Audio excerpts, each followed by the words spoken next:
promoting economic and tourism ties between Japan and India, Dr. Jyotsna Suri, Her Excellency, my friend Dr. Ashwini Kumar. I see a lot of ambassadors, Ambassador Chinoy, Ambassador Vadva. Ladies and gentlemen, we are meeting at a very important time in India's festival seasons. We've just celebrated Lohri, Makar Sankranti in Mumbai, where I come from, or Pongal down south. In fact, I believe on the 13th of January, Japan also celebrates the coming of age. And in this auspicious background, to celebrate the recognition of Dr. Jyotsna Suri is something that I think all of us in this room are extremely proud of. My compliments to you, Jyotsna Bhabhi, for receiving the Order of the Rising Sun, gold and silver. It truly feels as if each one of us has been recognized by the government of Japan, and we are joining such illustrious leaders like Dr. Manmohan Singh, Ashwini ji, N.K. Singh, I think Ambassador Saran, such remarkable individuals who have contributed so greatly to India's development and furthering of Japan-India ties. Of course, Ambassador Suzuki very nicely put out a number of your achievements. I can add many, many more due to my own personal relations with you over the years. I in fact, thank God that you're not a minister after Amitabh Khan's remarks.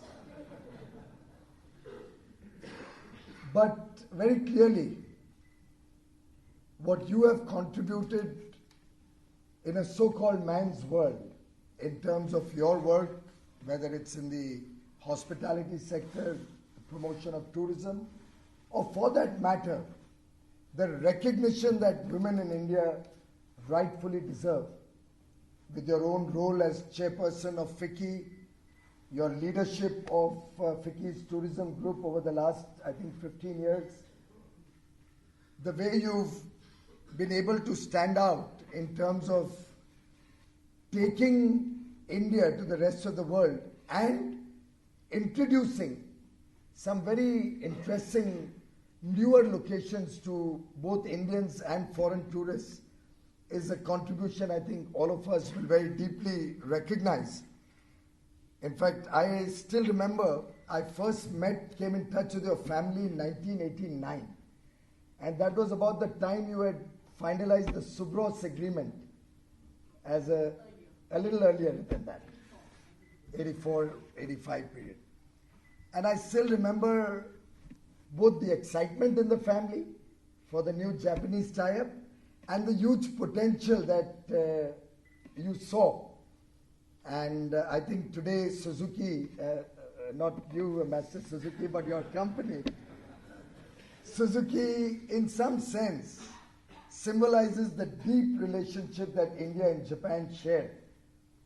Suzuki, I'm given to understand, makes more profit in India than they do in Japan today. And the ecosystem that the company has been able to create, the ancillarization, the local development, the indigenous product innovations that have come out from there, in some sense have helped Indian automobile industry as a whole to flourish and develop.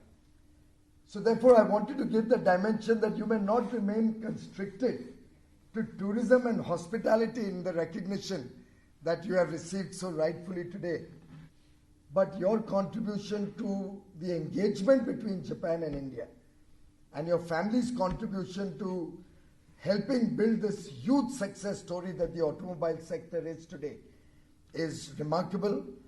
We are extremely proud of these achievements, and I'm sure each one of us in this room will look up to you for your leadership to take this sector in a fast track mode, in a mode that will truly bring out the best of India when it comes to the tourism sector. fact, you'll be happy to know, and so will Amitabh, though I've added another task to you today.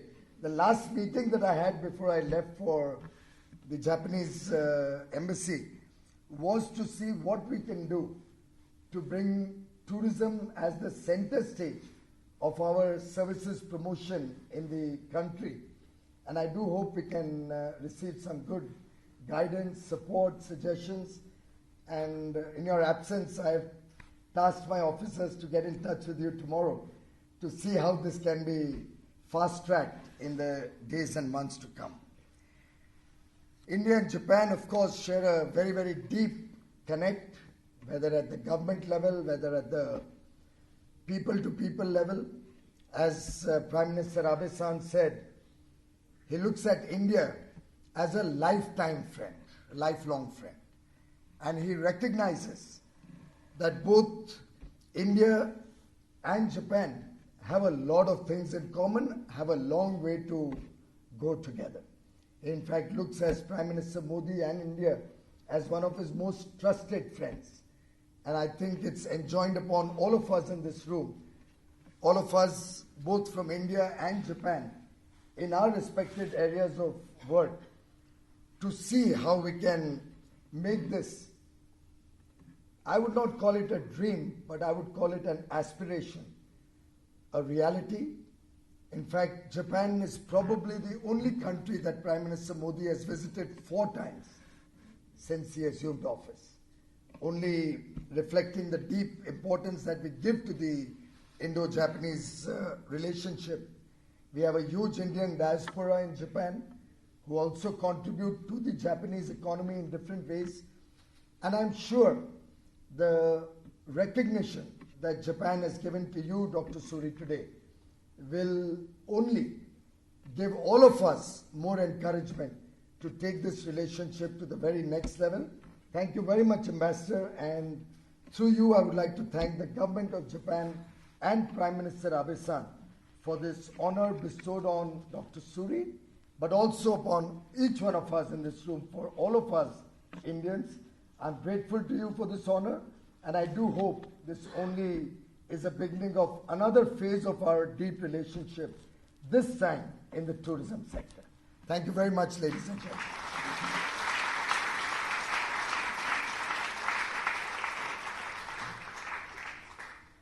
Thank you, Mr. Goyal, for those heartfelt words of congratulations.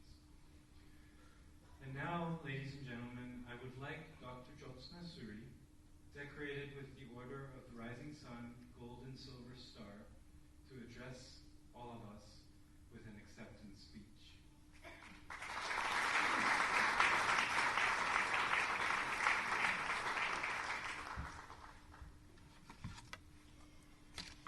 Namaskar to all of you.